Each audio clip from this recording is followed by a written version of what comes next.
And I'll introduce now our speaker. So Gulam, as we call him, was born in South Africa, educated in Canada, and now a digital advocate living in Southeast Asia.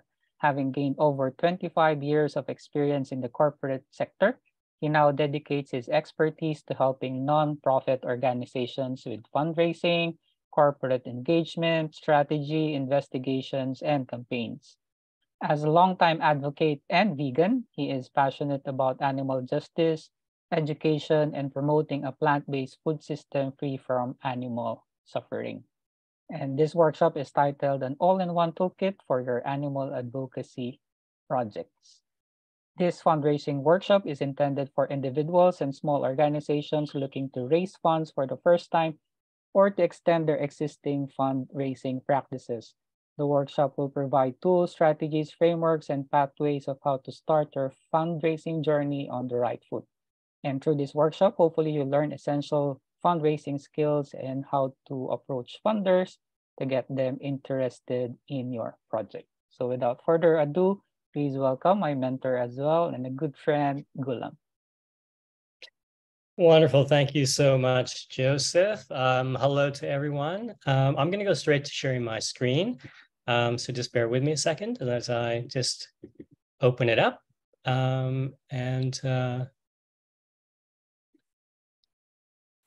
want to make sure that everyone can see it, also that I can see it as well. Oops.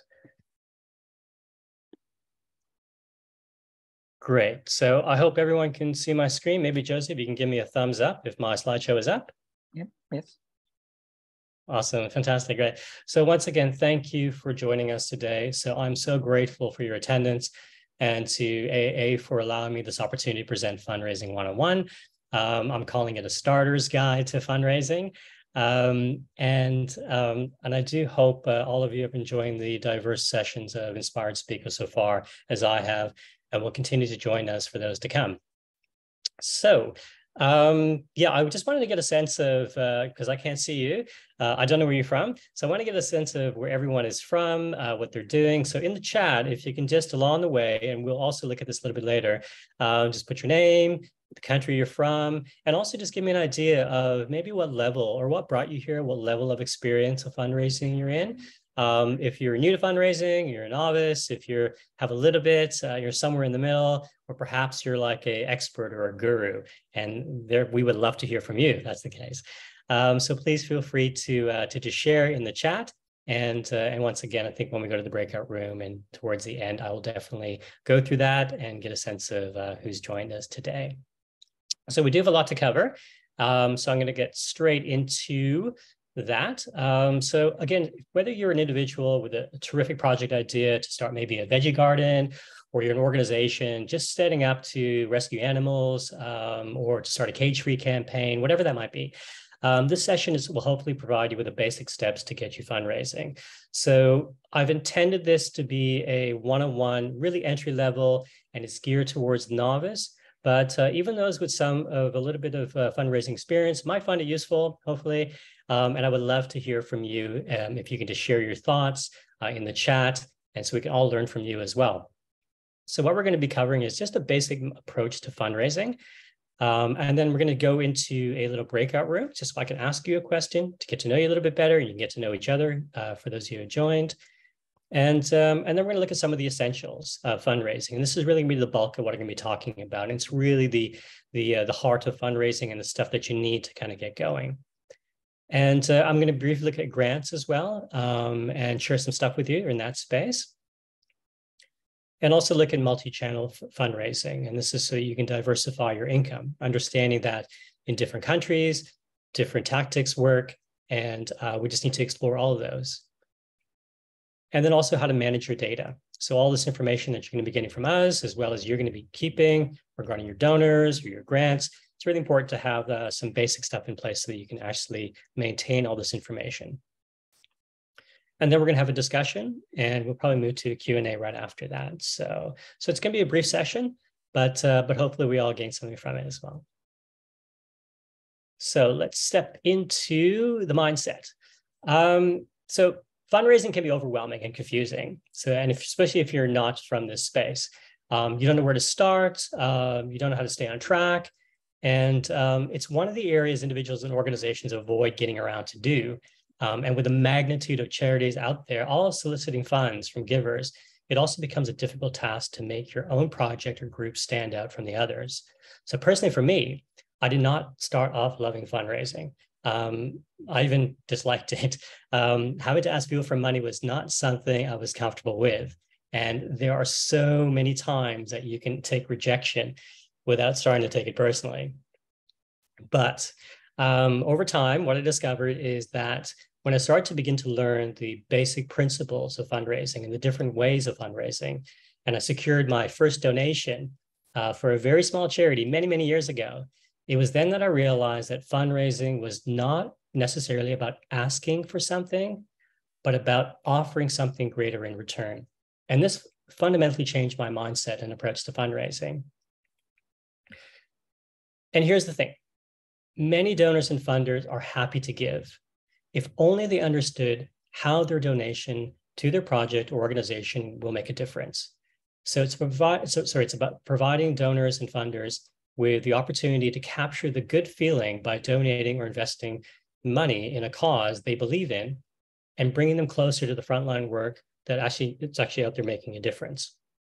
So convincing potential donors and funders to rally around your cause requires some understanding of what fundraising is and entails, some self and team dedication, a positive mindset, a lot of perseverance, and a plan long before you get out there and ask that defining question, would you please support us?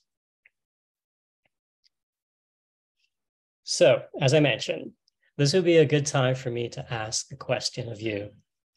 What are the main challenges or barriers, personal or professional, that you are currently or anticipating facing when it comes to fundraising? So we're going to do a quick breakout room. So let's group you into these rooms to discuss the question and see if each room can come up with at least 3 to 5 common challenges that you are experiencing or you think you might experience stepping into fundraising. Wendy will be so kind as to create the breakout rooms for us. And it's going to be random, so you can choose which one. You can pick a room, but let's get a good balance of people in a room. And we're going to let you go for about 5 minutes. There will be a clock as well. And again, random groups. And then just please appoint somebody who can just maybe relate to us as we come out of the breakout rooms as to what your challenges that you listed were. So we'll take 5 minutes after the breakout room just to kind of go through those. So fantastic. Welcome back. And thank you so much for participating in that. What Joseph is going to do now is just if you have appointed somebody from your group, just to quickly read out some of the top challenges. And if you can raise your hand, we'll just select you so we can hear. Thank you, everyone. Let's start with Natalia. Hello. Well, in our group, we were beginners, basically, in the fundraiser field. And one of the questions we had was, where exactly do you ask for money? So do you ask from governments? Do you ask from organizations, from private companies, from individuals? We also thought about what would happen if the thing we are advocating for is just not a priority. For instance, in moments of crisis, maybe if you are trying to get money from the government, it is not available because they are using it for something else. And another challenge was precisely what you mentioned, Gulam, the mindset, the idea of we are asking for money and thinking, what exactly are we offering instead to change that mindset. Well, thank you. Awesome, thank you. Maybe we can take one more, and we're gonna come back to these as well. So let's take one more, and then I can step into the rest of the presentation. Hopefully we can address some of those. Is there another group that'd like to raise their points? Thank you, Sir. Yeah. So we are in room number 3, and as for our discussion, we have like what I could get grab of we have come up with like 3 challenges basically, and one of the challenges is like lack of skill with proposal writing for the grant. Like lots of, especially in Nepal, lots of organizations are there in the grassroots level, but they haven't been able to develop themselves much due to lack of skills of writing the proposal for the grant. And another one is lack of networking opportunity with the appropriate stakeholder as well. So they are not quite familiar with the communication, and they don't know whom to approach for the the right stakeholder to get the donation for. And another one is the biasness of donor organization with the cause. So some of the donor organization could not be much interested with the animal welfare or animal justice related cause as well. I mean, there could be more towards humanitarian or environment conservation cause. So that could also be the challenges. Yeah, Christmas. Thank you. Wow, that's 2 sets of amazing points. Thank you so much for sharing that. And I hope you're in the right place because we can cover some of that here. And I can kind of really take you back to addressing some of that because if we are really kind of all starting off, these are huge challenges for all of us, no matter what level you're at. Even if you're a seasoned fundraiser, you're still going to experience this every year. If not every day. So we're on the same page, which is great. And if you can do me a favor, because these are amazing responses, if you can just copy them into the chat for me, then I can always go back to them after and read through them and address them. But we'll come back to the other responses towards the end. We'll make it part of the discussion. So let's get started because we've got a lot to cover here. And I do want to get you going on the things that you're going to need. Let me just get my presentation going. Okay, so getting started, these are the essential stuff that you're going to need. So with any new project or with starting an organization, there are fundamental things that you need to have in place before you go out there and raise funds. These include having a fundraising strategy, a case for support, of course, a budget, a prospect list. And if you are a nonprofit organization already, or if you just registered to be one, you're going to need your organization details, like your bank details, your charity registration number. But if you're not, it's okay. If you're an individual, it's okay. That's just for nonprofits who might want to include that on their applications or when they're looking for funding. So this sounds like a lot. And for many people, it might be, well, that's so much stuff. It's so unnecessary. But I can guarantee you with these elements, even if it's in the simplest form, it'll give you a better understanding of your fundraising requirements and help you communicate those requirements clearly to any donor or any funder.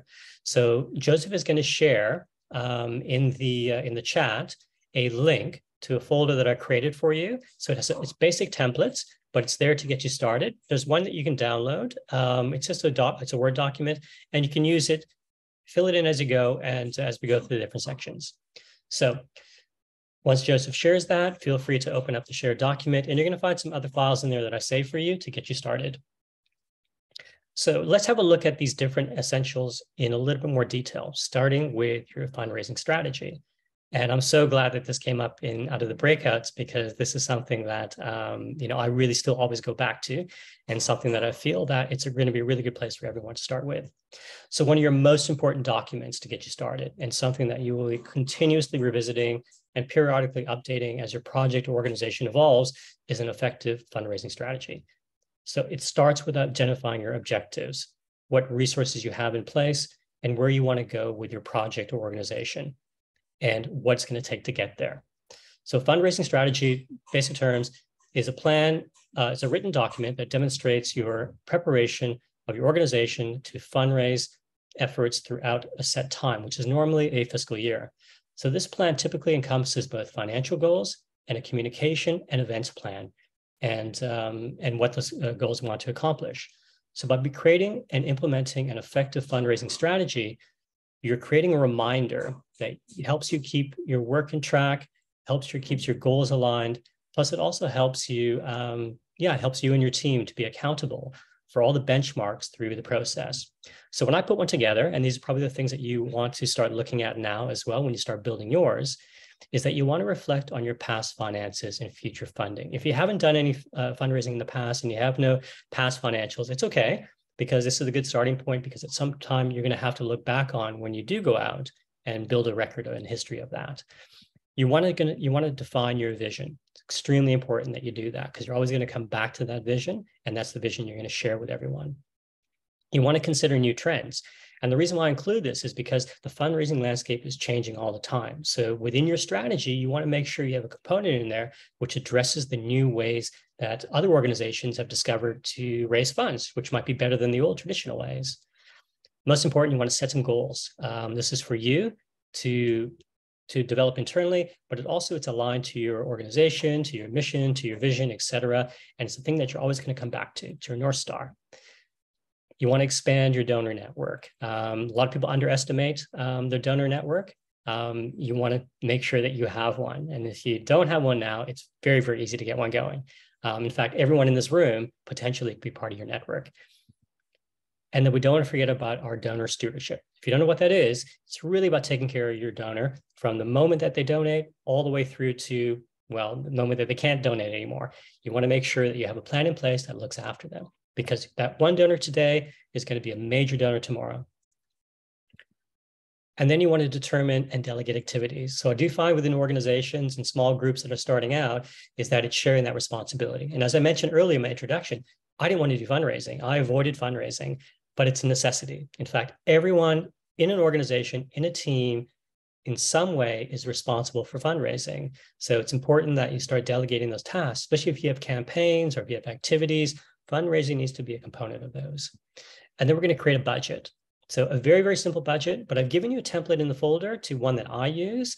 It's got a lot of numbers, there's a lot of fields in it. It's very complicated, but it'll give you an idea at some point, maybe down the road, you start using it, but also show you a very, very basic one to get it going. If you have a self-financial budget, if you manage your own account in your bank account, it's a great place to start, because then you have a sense of, okay, I need to be responsible, I need to be accountable, and I need to keep track of my finances. And then we're going to create a calendar. So we're going to take all this stuff and we need to put it onto something that we can communicate internally, track, and keep going. And I'm pretty sure I put an example in there as well, so you can have a look at the calendar that I use and you can build on that. So, okay, so let's go through each one of these, starting with reflecting on your past finances or your future funding.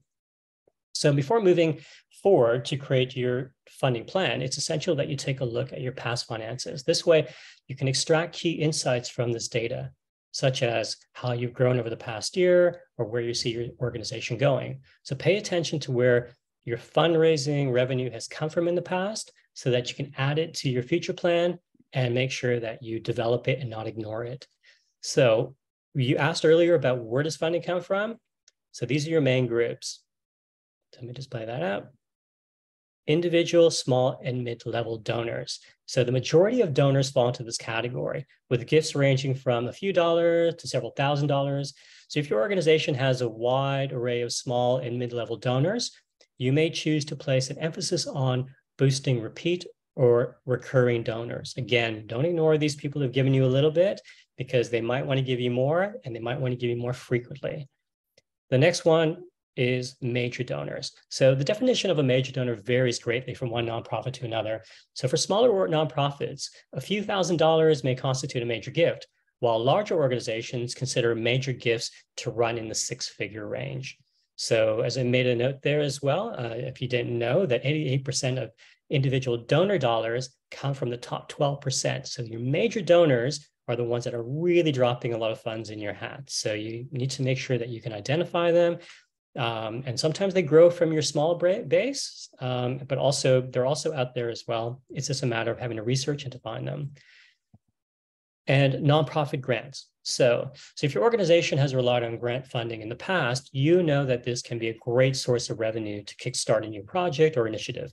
It might be a good idea to explore opportunities presented by both private grant-giving institutions and government agencies, because governments also have grants available. Not too many people tap into them because they'd be quite restrictive, but that's still an option or an opportunity for you. So as new grants are constantly developed and they're constantly changing every single year, you need to keep tab of what's happening in this space when it comes to them. And another one, which is underutilized, is corporate giving. So the final source is fundraising, accessing the giving programs of corporates. So much of the revenue comes from matching gift programs, where businesses financially match the generous gift of their employees to eligible nonprofit organizations. So again, a lot of people didn't know that there's a lot of big corporates out there, some of the better ones, some of the good ones, which aren't doing too much damage. They have gift giving programs within their organization. So if I was an employee there, I could give a donation, it's tax deductible, and I can choose the charity if it falls in that corporate's umbrella, and that corporate will give it to me, and sometimes they will match it. So that's another source of revenue. You asked earlier, these are your main buckets of revenue, but corporate giving is one that, depending on the country you're in, might be one you could explore as well. Some countries have corporates, which it's part of their fiscal responsibility to give back as part of their CSI. Other ones are still starting to introduce them in certain countries. So you want to look for opportunities for improvement in your fundraising activities constantly. So you also want to look at, your costs, your people requirements, your timing. So you're going to be building out this plan. You want to take all these different components and make sure they're in place. Because again, if you leave one of these components out, you might find yourself asking for not enough money, sometimes for too much money, or sometimes you launch a project and you realize that you need more resources. And it's hard then to go back to a donor again or to a grant and say that you need more. You can do it, but it's not that easy. So remember that all your fundraising efforts need to cost less to execute than what you hope to raise. So make sure that you ask for enough. So that's going to take us into defining your vision. And this goes back to really focusing on who you are. So to boost your fundraising strategy, it's essential that you have a solid understanding of who you are as an organization. It would be nearly impossible to connect with donors and receive adequate funding without fully defining and communicating your nonprofit's vision. So even if your organization has been around for a while and you have a clear vision of who you are and what you do, it can still be incredibly helpful to outline it once in a while at the start of your planning process. Things change over the year. Always go back to your vision to have a check of that, because that will change your fundraising strategy. This will ensure that your mission, your vision, your values remain on top of mind while you plan and accomplish your fundraising goals. So here's a few key things to keep in mind when you're developing this. I'll just get through that quickly. Apologies. What is your mission? So what is the main issue you see in the world, and how do you visualize yourself mending it? You can use specific stories and goals to explain it, to help others visualize themselves as part of the mission as well. Why is it important? Why does it even matter? So this can be on a global scale or a more personal level within your community. Plainly express why each potential supporter should want to get involved. And then set yourself apart. So there are millions of nonprofit organizations worldwide, and there's more starting up as I speak. So how can you convince supporters, which is a very, very small pool of money, to give their hard-earned dollar to your organization and not the other one? So the key thing here is to brand your organization, to have all this stuff in place from your strategy all the way through, and position yourself as the best choice to address that problem or that cause. Consider the trends. So an important aspect of fundraising and running a nonprofit in general is making sure that you're up to date with any emerging fundraising trends in the nonprofit world. So staying up to date will help you better connect with your target audience and encourage new donations. So a few recent trends that you might have heard of, which are kind of coming up in the fundraising space that you might want to keep in mind, are things called donor advised funds. So one trend that has been seeing growth in recent years, likely due to associated tax benefits, is the use of donor advised funds. So through these types of funds, donors set aside charitable contributions without allocating the funds to a particular organization.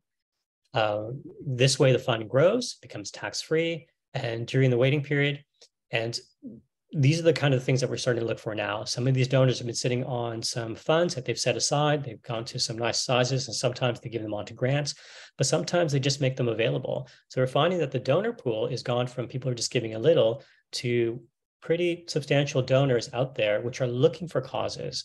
So your job now is to try to find them and engage with them. So that's also part of the what I'll get into a little bit later. corporate philanthropy. So as I mentioned earlier, match and give programs are happening all over the place. One has to do a little bit of research into that corporate. I always start with an HR department, or I go through the corporate responsibility department to find out if they have one, and to find out if they would allow our charity to be on their list. Because then again, the employee can see all the different choices, whether it's animal welfare, whether it's climate change, that corporate is committed to give to, and then they can make their decision with their salary at the end of the month who they want to give to. And you're almost guaranteed to get something if you have that corporate partnership in place. And the big one, I think, as we've all been keeping an eye on, is Gen Z, known for being more involved in activism than generations prior. They continue to become more engaged with philanthropy and improving society as a whole, also known as philanthroteens. I've never heard that, but I came up with the other day. This generation makes up over a quarter of the global population and are beginning to enter the workforce. And yet many nonprofits leave this group out of their potential donor pool. Specifically targeting Gen Z with a tailored outreach approach is an important way to grow your nonprofit. So by taking note of these trends and staying on the lookout for other ones, you can create a fundraising plan, and you will have a better understanding of the unique ways you can engage with your donors and foster positive relationships with each to make them become your supporter. And if you can incorporate new trends into your strategy at this point, you can hopefully reach out to a new audience and expand your fundraising. So it was a point Natalia made earlier about, where do you find funding? Who are they? In fact, they're right in front of us. We just have to be able to approach them, engage with them, and then get them to support our cause. So setting fundraising goals throughout the year can help make sure you stay on track. Goals can help remind you and your team of your greatest focus, encourage efficient prioritization, and keep you up on your overall game plan. Start by coming up with an overarching goal that aligns to your mission. Then break it down to a few smaller goals that will help you achieve the main one. These smaller goals don't have to be directly related to your fundraising, but should be aligned to your mission and vision and an overarching goal.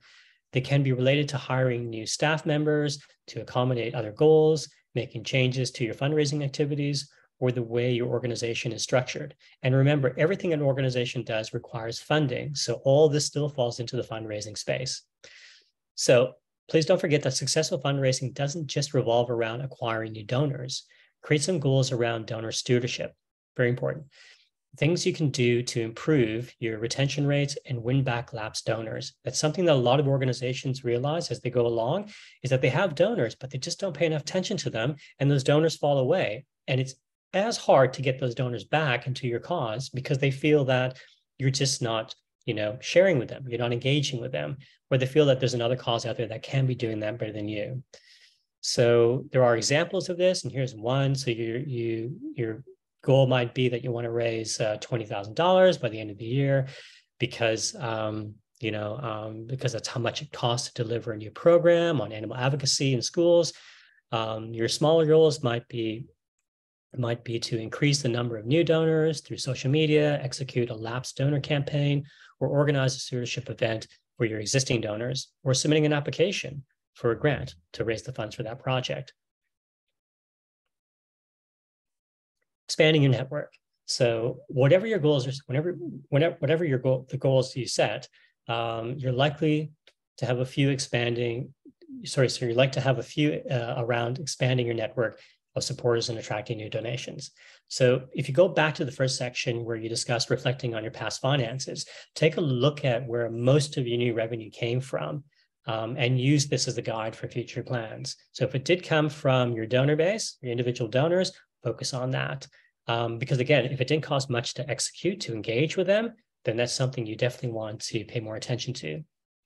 You can choose to focus on individuals who have expressed prior interest in your organization, but have yet to make their first donation, or you can start fresh and introduce new people to your organization and start a whole new brand new list of prospects. So either way, a few best practices for gathering new donor stewardship is strategizing your social outreach. So a great way to engage new donors is through mass communication tactics, including email marketing, social media promotions.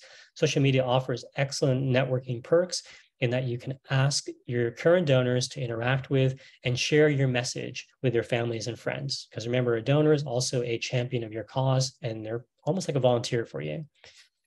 On the other hand, you can choose to make a more personal approach with emails and direct messaging. So you're sharing your vision. So once you've defined your established vision, use that as a way to attract new donors who share and drive towards your mission. To find donors who align to your mission, share it through your network with various marketing tactics. Also, just research online which groups are interested in those kind of causes. Are there individual societies or individual groups or in meetups that are also looking at that, which are made up of individual donors? And then emphasizing donor involvement. So donors like to know where their money is going. It's key.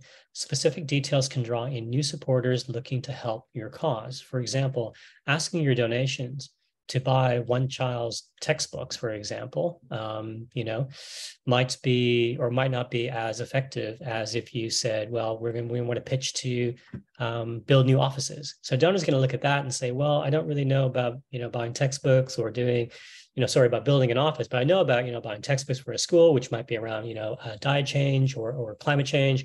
But I also know about, street campaigns, or I know about, feeding shelters. So those things I know, those things I'll give to, but to buy you a new car or for the organization or to set up your office, I might not invest in that. So as you reach out to new potential donors and connect with those holding shared interest in your mission, you'll have to walk a fine line between building repeat donor relations and seeking out new supporters. So again, don't ignore your existing donors and the ones that you're engaging while you look for new ones. By shifting, have a combination in your toolkit to address everybody and to attract all donors across the board. So donor stewardship. So what is it? So while acquiring new donors is an important aspect of fundraising, appreciating your existing donors and nurturing those relationships is just as important. So take a look at current onboarding and retention rates in your organization, or if you're doing it now on a personal level. Are your donors interested in sticking around for years, or forgetting about you after they make their first donation and they've got their tax receipt, for example, or they don't hear from you again? So to improve your retention, your organization needs a robust donor stewardship program. If you don't have one already, work it into your fundraising plan and get some goals around it. So proper donor stewardship goes well beyond just sending a thank you letter and a tax receipt after a gift has been made. Think about what you can do to engage the donor, build a relationship with them, keep them informed about the impact of your donation, and keep them coming back to make further gifts every single year. So here are a few things you can incorporate into your stewardship plan. So segment and personalize your communication. So if you do have your first donor, address them the way they like to be addressed. If you have a group of donors, reach out to them the way they like to be reached out to. Send regular email newsletters to keep them up to date. Send an annual report to showcase your donors' impact, plus also how you've been spending the money that they've been giving you.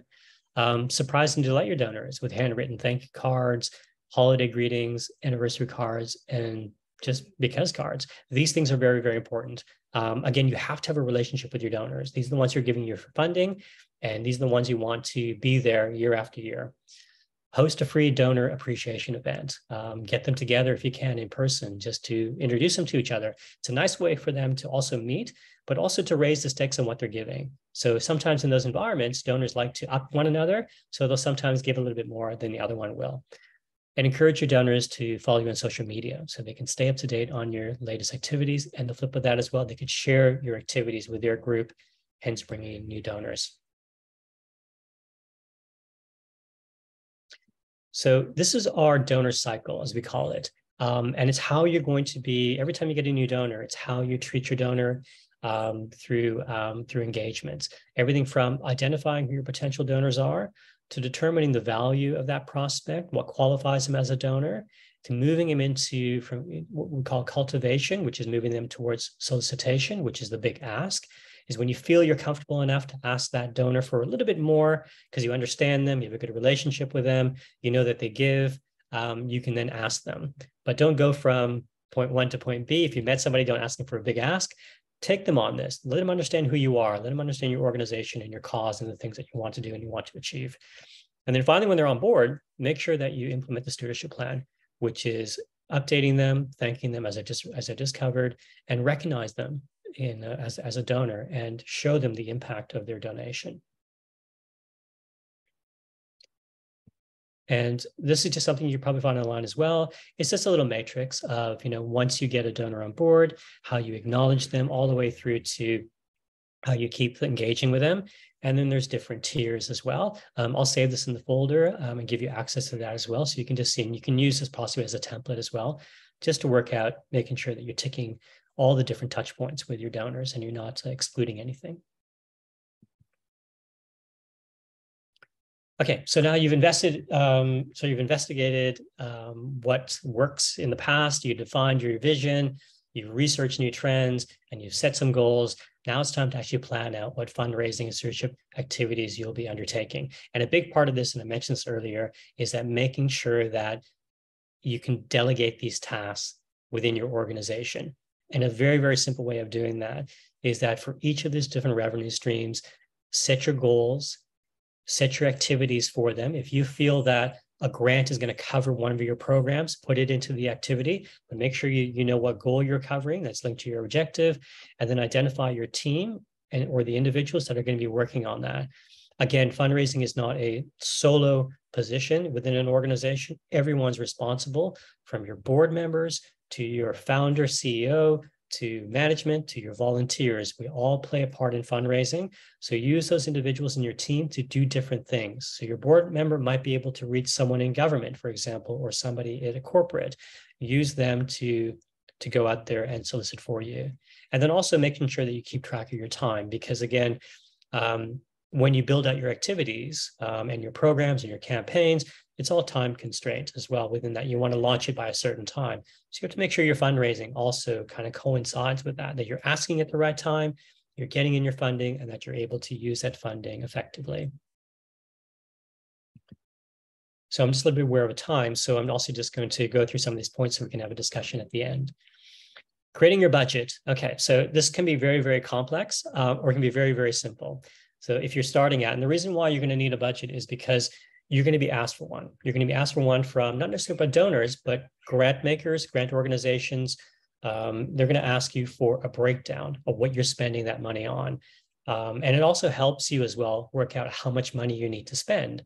So I usually have two pots. I have one which is for our activities, the programs that we want to do. And I also have one for the actual operation costs. So this is the kind of the day-to-day running costs of the organization. But they will still come from all of our different source or funding sources or channels.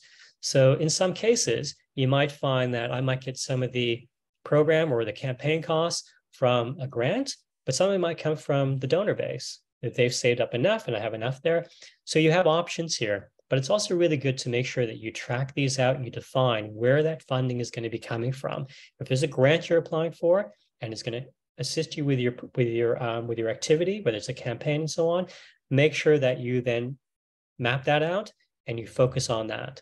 If it's operation costs that might come from a series of all your different funding channels, make sure you put a percentage next to each of those, just to make sure that you're going to be covered as well, and that the effort that you're putting into addressing them, engaging with them, whether it's a donor or whether it's the corporate, is that there's a possibility that you could be getting that funding in.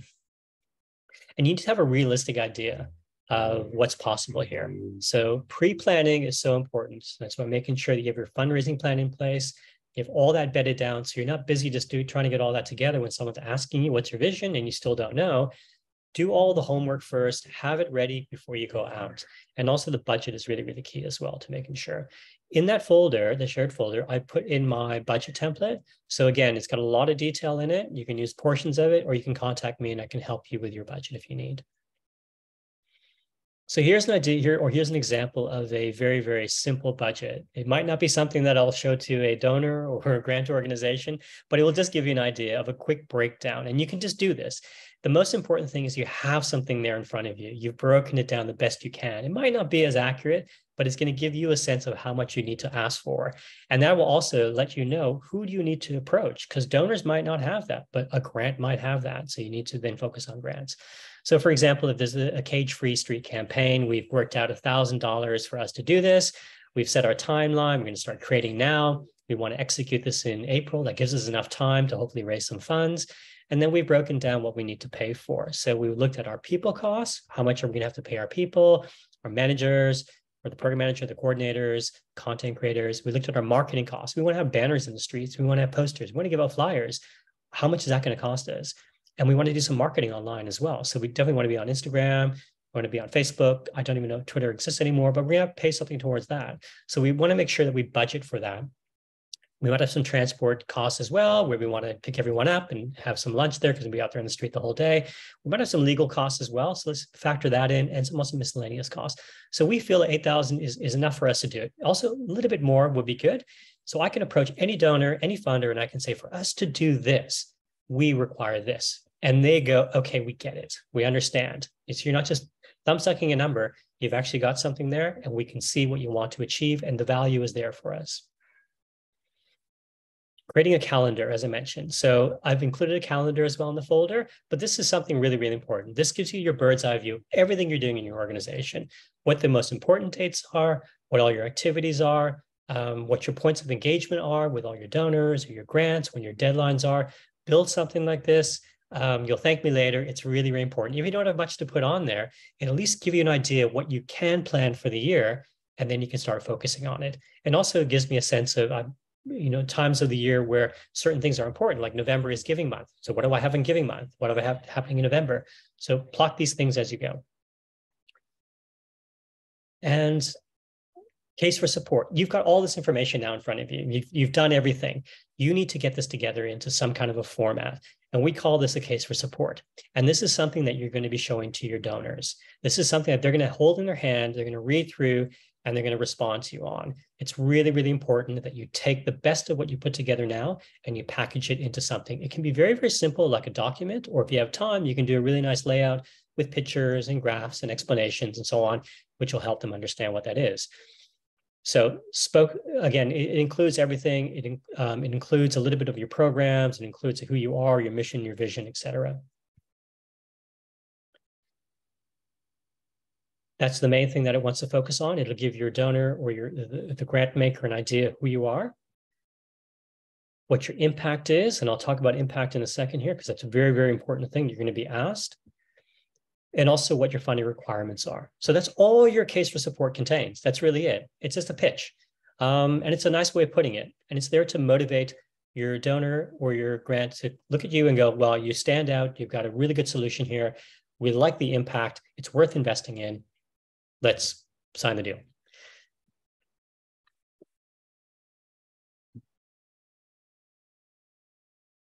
So some things to consider for your first case of support is, again, as I mentioned, what are the benefits of what you do, et cetera. And some things you do want to include: information about the needs of your beneficiaries and donors, focus on the strengths of your organization, paint a picture using case studies, anecdotes, data. And what you don't want to include is you don't want to include all your concerns, gaps in provision skills, and anything else, complicated budgets. They're not looking for that. You don't want to include technical jargon and language, and forget to evidence your ideas with any data. Make sure you include as much as you can, but also keep it very light. So I just want to talk about demonstrating impact quickly, because this is something that donors and funders are going to ask you. And they're going to ask you right to your face. What impact will my donation make? And it's a fair question. I would ask that if somebody asked me for money as well. I'm sure all of you would as well. So it's so important that you include this and you understand it and you relate it to them. Stories about your people or animals, your organization helps, both before and after. Stories from your team on the front line who can share the emotion and achievements from their work. Testimonies from your partners and participants, and sometimes other donors and grant makers. Data presented in an interesting and engaging way that clearly highlights key results, such as number of lives saved or minds changed, for example. Maps or graphs that show the breadth of your work, and photos. One strong image can be a powerful way to highlight your impact. Even if it's just your team, even if it's just you doing something which shows that you're there, you're together, and this is something that you believe in, it's really important to include that as evidence as well.